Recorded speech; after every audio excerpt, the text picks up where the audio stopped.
Nunca hizo tanta falta defender la libertad. ¿Vas a dejar que el comunismo venza? Necesitamos refuerzos en la trinchera. Únete al Club de los Viernes. Puedes hacerlo como socio o mediante una donación en www.elclubdelosviernes.org. También puedes ser voluntario. La libertad, si no se defiende, te la arrebatan. ¡Te esperamos!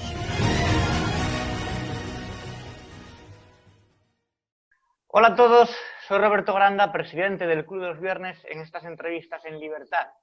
No siempre nuestros invitados pueden acudir al plató de la contra, porque no viven en Madrid, ahora los desplazamientos están muy limitados, al igual que las libertades, por cierto. Es el caso del invitado de hoy, que vive en el País Vasco, Carlos Martínez Gorriarán, doctor en filosofía, profesor universitario, escritor, exdiputado de UPyD y uno de los fundadores de Basta Ya. Carlos, bienvenido y muchas gracias por esta charla. Pues muy buenas tardes y gracias por la invitación. Se podría decir, enseñar filosofía en una época de telebasura, de polarización, y donde no se sabe siquiera lo que es la libertad de expresión, o se defiende con saqueos, es algo casi heroico. Hombre, no exageraría. Fíjate que en realidad los problemas de la filosofía vienen de muy antiguos. A Sócrates no le fue nada bien, como todo el mundo sabe. Así que siempre tiene sus riesgos, pero bueno, yo creo que se exagera un poco lo de la hostilidad universitaria. La mayor parte de los alumnos que tengo yo son gente con la que da gusto estar y trabajar, vamos. Así que en ese sentido me considero muy afortunado porque puedo hacer lo que me gusta y lo que quiero, y me gusta mucho más que ser diputado, por ejemplo, y encima me pagan, ¿no? O sea, podrían pagarme más, pero bueno, tampoco voy a protestar ahora, así que está muy bien. Usted tiene un pasado trotskista y luego se implicó en la lucha contra ETA. No es nada inusual que gentes provenientes de la izquierda abanderen la lucha contra el nacionalismo etnicista de corte xenófobo. Lo que es más incongruente es que personas supuestamente de izquierdas apoyen movimientos reaccionarios. Sí, bueno, lo que pasa es que la llamada izquierda, en estas etiquetas como la de derecha, pues son demasiado reduccionistas, las cosas son más complejas, ha degenerado muchísimo, ¿no? Es decir, pues ahora mismo estamos viendo esta ley del sí es sí delirante de Podemos, presentada por Irene Montero, y es una vergüenza. Esto va contra 200 años de feminismo, tanto liberal como de izquierdas, contra la reivindicación de libertad sexual y en realidad cuando uno lees, pues te quedas pasmado, ¿no? Parece que lo ha presentado la monja de las llagas. Es decir, esto es una persecución de la libertad de la gente descarada, intentar meter notarios en la vida de la gente para culpabilizar a cualquier hombre en cualquier situación.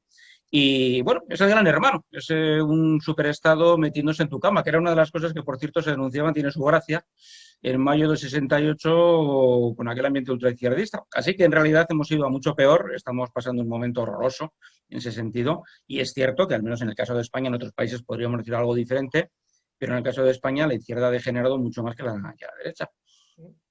La izquierda tradicional se ha sustituido por movimientos de la llamada izquierda posmoderna, ¿no? Que implica la estabulación por colectivos. Ahí entra desde el ecologismo militante, el ultrafeminismo, como has dicho, la ideología de género y los espacios seguros de las universidades y además la cada vez más imperante censura y el rodillo de los llamados ofendiditos. Sí, es que en realidad, claro, según se ha ido perdiendo los objetivos de la izquierda, sobre todo comunista, ¿no? Es decir, de poder acabar con el capitalismo ante el fracaso absoluto de los sistemas socialistas, pues al final han intentado, están en eso ahora, pues esa especie de nueva paleoizquierda que lo que hace es sumar colectivos de agraviados y afrentados. Entonces ahí entran pues la ideología de género, los animalistas, veganos, los ultranacionalistas, los racistas. Claro, salen cosas como esta campaña que están haciendo ahora por este pájaro, me refiero a Hassel, que este individuo pues, tiene un perfil doble, es neonazi, porque lo es, y además tiene también tuviese expresiones de maltratador de género de manual, pero claro, luego tiene toda esta retórica paloizquierdista contra la monarquía, etcétera, etcétera. Pero es increíble, es como si en los años, qué sé yo, 30, pues el Frente Popular, que tampoco es que fuera algo muy admirable, pero bueno, tenía cierta coherencia interna, se dedicara a alabar a Mussolini, ¿no? O sea, es verdaderamente un disparate y es un buen retrato de lo que está pasando. Pero imagino que sus alumnos entienden, y casi todas las personas, yo creo, con una inteligencia media entienden, que yo no puedo ahora bajar al panadero y decirle que le voy a pegar 2 tiros, o que ojalá le pongan una bomba, que eso no tiene nada que ver con la libertad de expresión, que existen los delitos de amenazas, el enaltecimiento del terrorismo, y sin embargo, no sé si lo creen de verdad o es una excusa para incendiar las calles. Bueno, vamos a ver, en realidad entender las calles es muy simple. O sea, eso en el País Vasco, pues tenemos, por desgracia, una experiencia que en el resto de España no tenían. Y encima, pues por ejemplo, yo lo he hablado con muchos intelectuales catalanes que venían aquí al País Vasco de hacer turismo político y todo les pareció horroroso, mientras que Cataluña era un ejemplo de moderación, etcétera.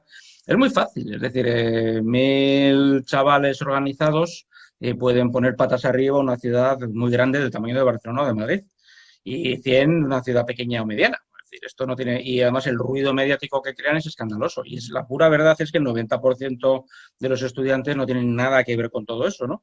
Pero ha habido errores flagrantes de política de comunicación básica y entonces, pues así como en los medios de comunicación rara vez se le pregunta a estudiantes normales a qué se dedican y qué hacen y qué problemas tienen, que tienen, por supuesto, como todo el mundo, y sin embargo se pone el foco en los peores, ¿no?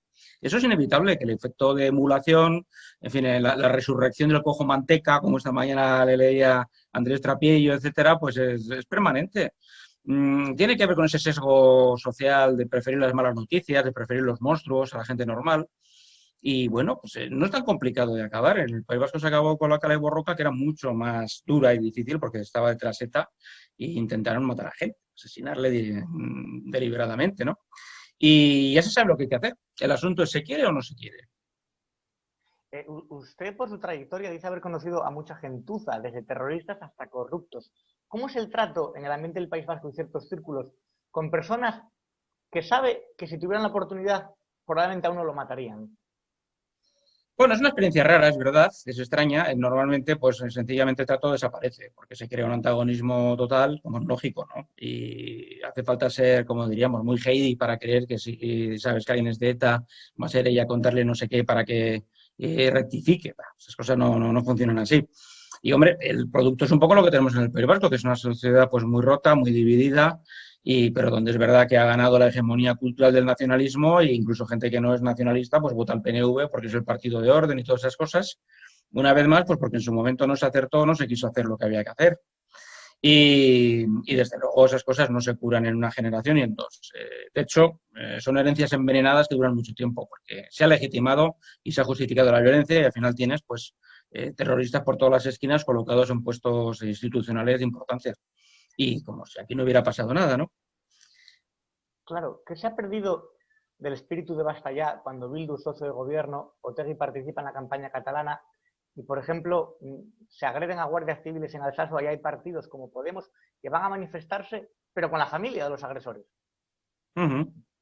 Sí, bueno, normal, pues por lo que hablábamos antes, en el caso de Podemos, que es una especie de neoleninismo pop, una cosa así, pues entonces ellos siempre van a apoyar lo que esté en contra del sistema. Entonces el nacionalismo más reaccionario y terrorista y tal, pues les da exactamente igual. Y es por lo que decía antes, porque hay problemas que jamás se han resuelto. En pueblos como Alsasua jamás ha habido una verdadera percepción social de que las cosas hayan cambiado y siguen mandando los que mandaban.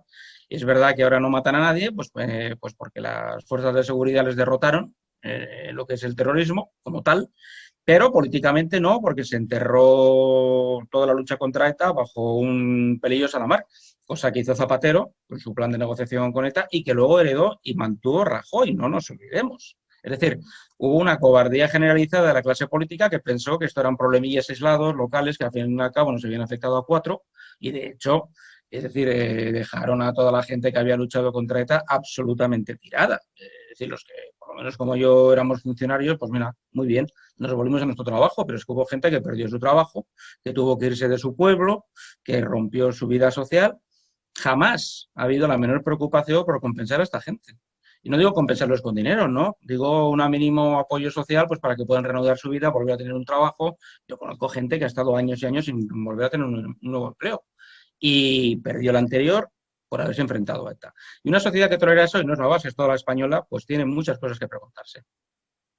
Claro, por ejemplo, ahora se habla mucho de la normalidad democrática. Lo decía el vicepresidente Pablo Iglesias, que en España no había normalidad democrática, pero sin embargo, la mayor falta de normalidad democrática es que Ciudadanos, Vox, otro partido no nacionalista, vaya al País Vasco, vaya a Cataluña a hacer campaña, a dar un meeting o a hacer un acto y que sean recibidos a pedradas literalmente y con agresiones. Entonces, ¿qué mayor falta de normalidad democrática existe que esa, verdad?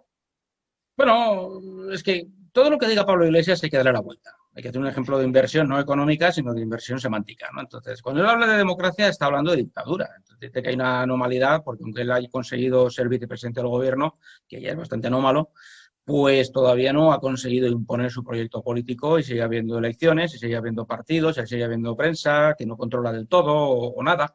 Y eso es para la anomalía. O sea, para ellos la democracia es lo que hay en Cuba o en Venezuela. O sea, no nos engañemos. Entonces, hay también una especie de tendencia un tanto, ¿cómo diríamos?, estúpida, a entrar en el marco mental que Podemos quiere imponer, porque todo el mundo se pone a discutir las cosas que dice Podemos. Bueno, pues ¿somos anómalos o no? No, porque ha dicho The Economist que estamos en el ranking de los mejores países. Mire, por favor, esos argumentos no se pueden utilizar.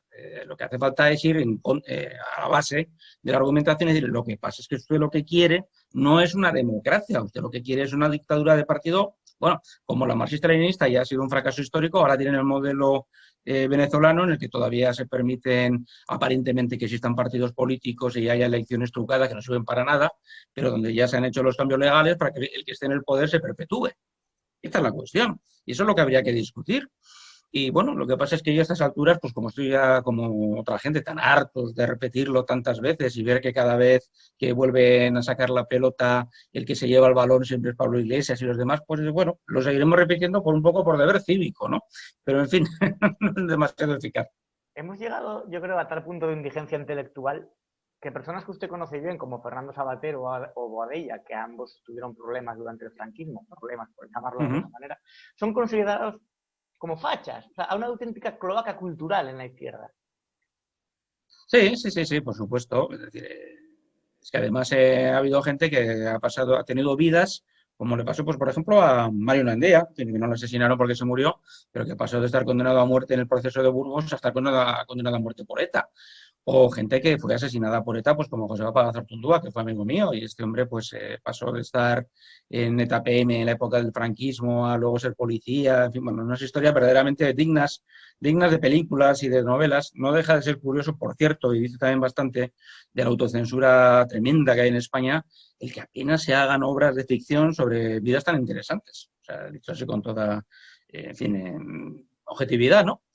Y claro, lo de fachas, no fachas, pues es de una cultura política pobrísima. Es verdad que funciona, porque el marco mental del populismo, que es el que nos han impuesto, pues es un marco absolutamente cutre, en fin, esquemático, una porquería, una cosa, es como intentar pintar, yo qué sé, la bóveda de la Capilla Sixtina con un rodillo, ¿no? O sea, de ahí no puede salir nada bueno. Y ya digo, pues esto que a veces algunos llaman la guerra cultural, a mí no me gusta demasiado el término, porque habla como si hubiera dos culturas y no es así, pero lo que es la batalla de las ideas. Hace muchos años que en España se dejó y se abandonó, muchos años. Y hace muchos años que la derecha pues creyó que controlando la economía, teniendo buenas relaciones con las empresas y hablando de su buena gestión, cosa además dudosa en muchos casos, pues ya estaba, ya valía. Y entonces a la izquierda se le podía regalar para que se entretuviera por los medios de comunicación, en la cultura, la educación. La educación en España es un tema, vamos a ver, es que encima aburre. O sea, una de las cosas más patéticas es que cuando hablas de educación sabes que todo el mundo se marcha a hacer otra cosa. Y bueno, pues luego nos extrañamos de cómo es posible que haya tanto joven que crea que el Pablo Hasél pues es un luchador por la libertad. Pero ¿qué saben? ¿Qué les han contado? ¿Qué les han dicho? ¿Qué escuchan?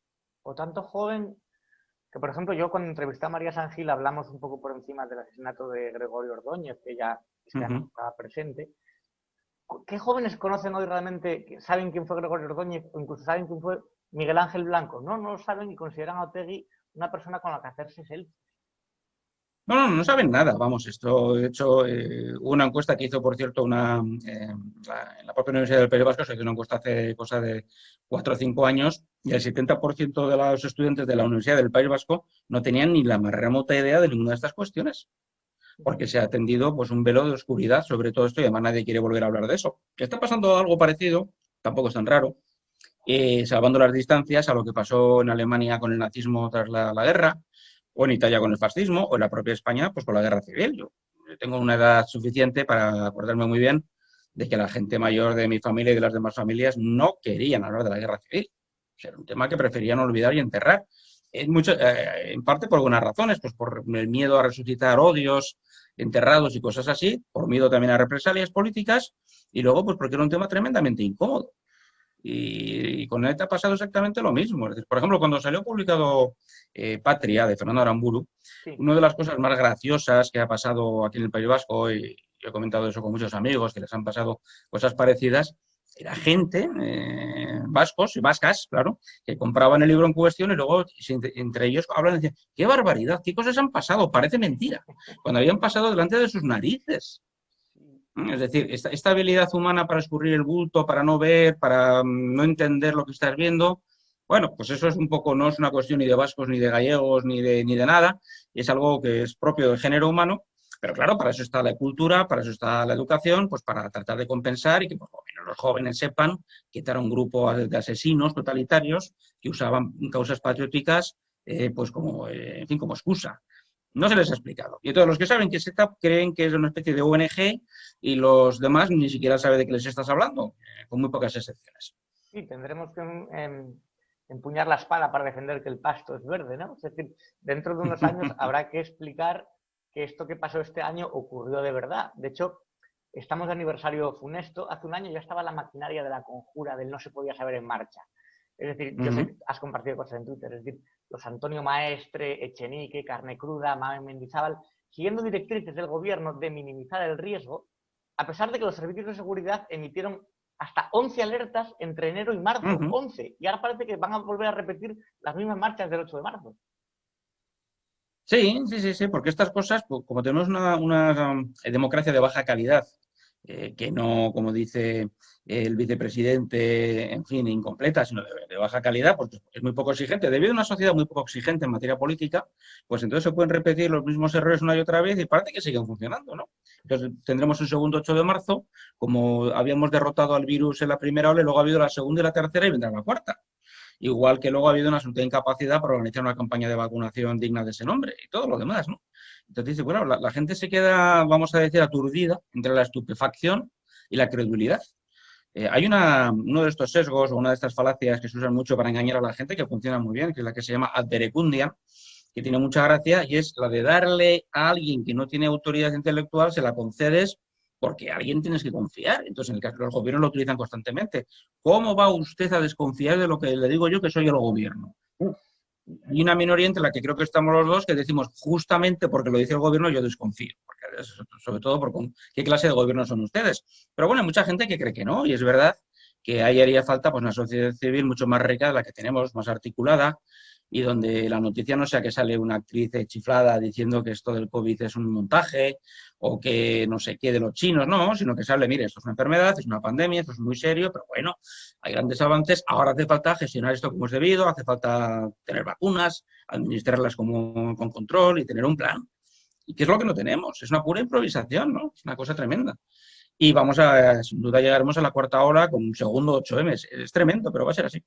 Yo tengo la impresión de que hay una especie incluso de regocijo sobre el ciudadano, porque mantener, por ejemplo, en su puesto a Fernando Simón es casi como querer cachondearse del... O sea, no hay ninguna necesidad para un hombre que se ha equivocado tantísimo, se puede ser pesado, se puede poner a otra persona. Pero es casi como encima que te lo restregan por la cara y hay una especie casi de burla, ¿no? Igual que seguir manteniendo las manifestaciones del 8 de marzo. Es decir, el año pasado nos equivocamos, no lo vamos a reconocer, pero es que este año os la vamos a colar otra vez. Sí, yo no sé si será que esta gente, debe ser Iván Redondo, que es un poco más leído que ellos, que habrá leído a San Ignacio de Loyola, que decía aquello de, en caso de perturbación, hacer nunca mudanza, ¿no? Entonces, no cambiar jamás, porque es la única manera de tener cierto control de la situación, y es lo que están haciendo, ¿no? Porque además, ¿qué podrían hacer? Vamos a ver, si le destituyen, como que tenía que haber ocurrido ya en febrero del año pasado, a Fernando Simón, pues tenían que poner a alguien que hiciera su trabajo, pero es que no tienen ninguna voluntad de hacer ese trabajo sanitario. Si se lo han pasado a las comunidades autónomas.